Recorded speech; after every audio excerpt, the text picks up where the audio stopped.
Welcome back to another conversation around tech strategy.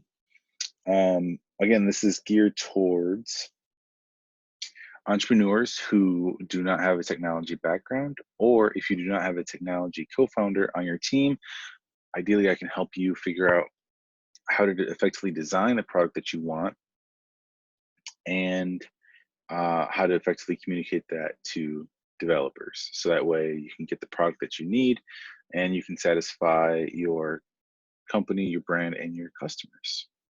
Ultimately, that's the goal. So, I want to talk about the roadmap that I tend to use when it comes to establishing a technology project for an individual company.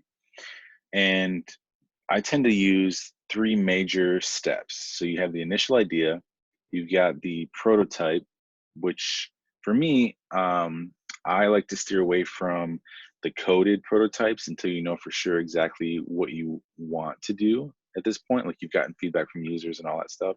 So I really like to start with wireframes and ideally interactive prototypes. And you can do that without any code. And so you can get a lot of clarity and a lot of feedback from users, which will be way cheaper going that route than if you have to make changes once code's already implemented. And the last one is I've been used to call it request for proposal, but I've been starting to morph into calling it request for estimate. But if you have better ideas for how I should call that, feel free to let me know.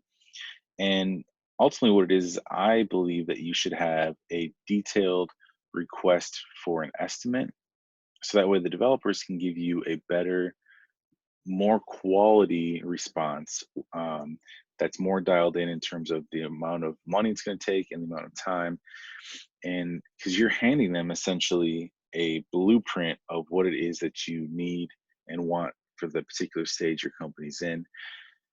Um, and we can get into much later why that's really important.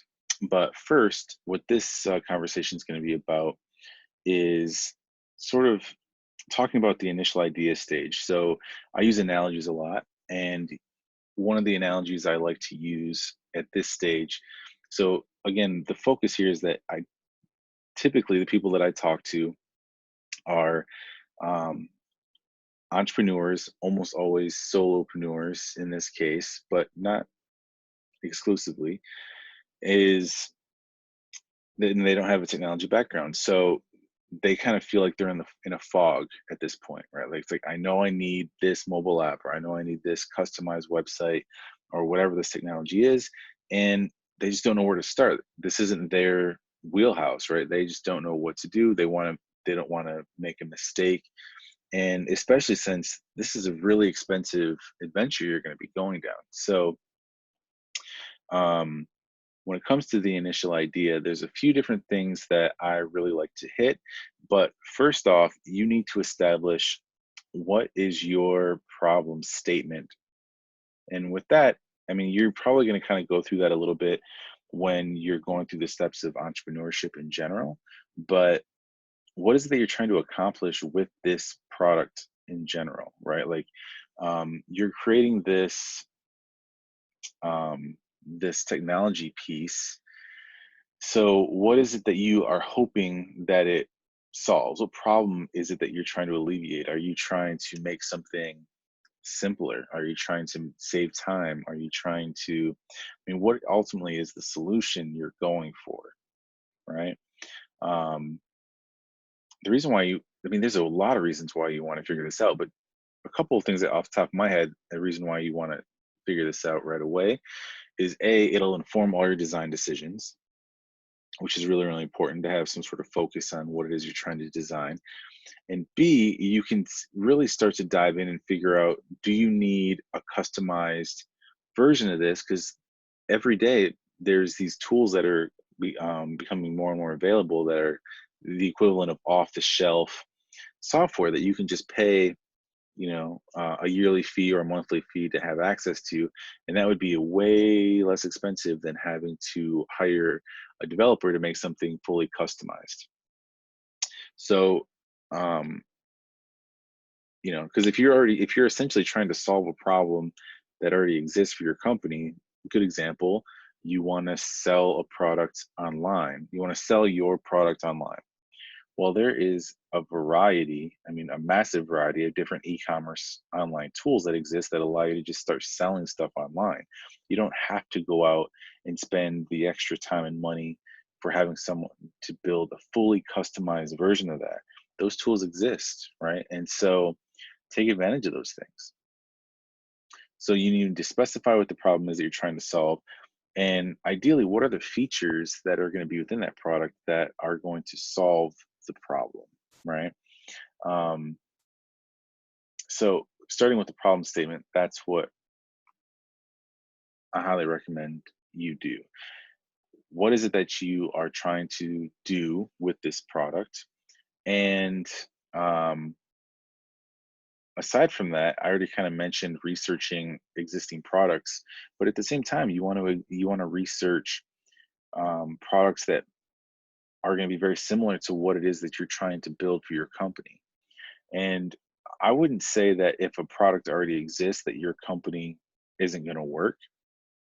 There's been this notion for a few years now, and I've definitely fallen into this trap where it felt like you had to make something novel, that it had to be something totally unique, otherwise people aren't going to like it. But really, what I had to come to realize is that the way human behavior is you need something to anchor yourself to that is familiar. You can't make something completely new and expect to have a really good outcome of the user base, because people you then have to spend a lot more time and energy trying to convince people why your product is needed. Does that make sense? And but if it's grounded somehow, or it's anchored into something that people are already familiar with, it's just a lot easier to move forward. And so I find it's actually a good thing if you're not really the only person in that market space. It helps really kind of validate that the idea is there, that you're going to have users, and you can then figure out what is it that they are not doing, and how do you fill that role. What is it they're doing really well, and what can you learn from what they're doing already. So this research is really, really important. And you also want to research things that are a little bit tangential to what you're trying to build. So let's say that um, as an example I've often described, if you're trying to do a rideshare app, you should look into how Uber and Lyft do their product, right? Look at their mobile application and all that kind of stuff and see how it works. But at the same time, you should probably look at things like Cart, or the different delivery services that exist, because that is not exactly a ride sharing product, but there's a lot of similarities that in things that you can learn from how they build their products. So research, uh, eh, but that comes after you've sort of defined what is it you're trying to solve with this technology piece.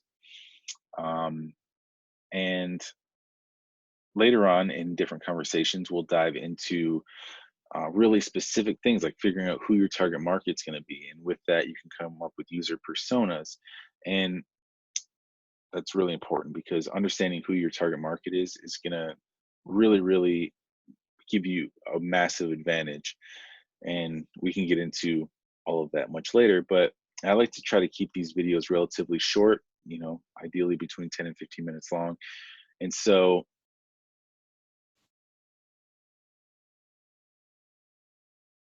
yeah, that's what I'm going to do. I'm going to make sure that we keep our conversation short, and we are going to,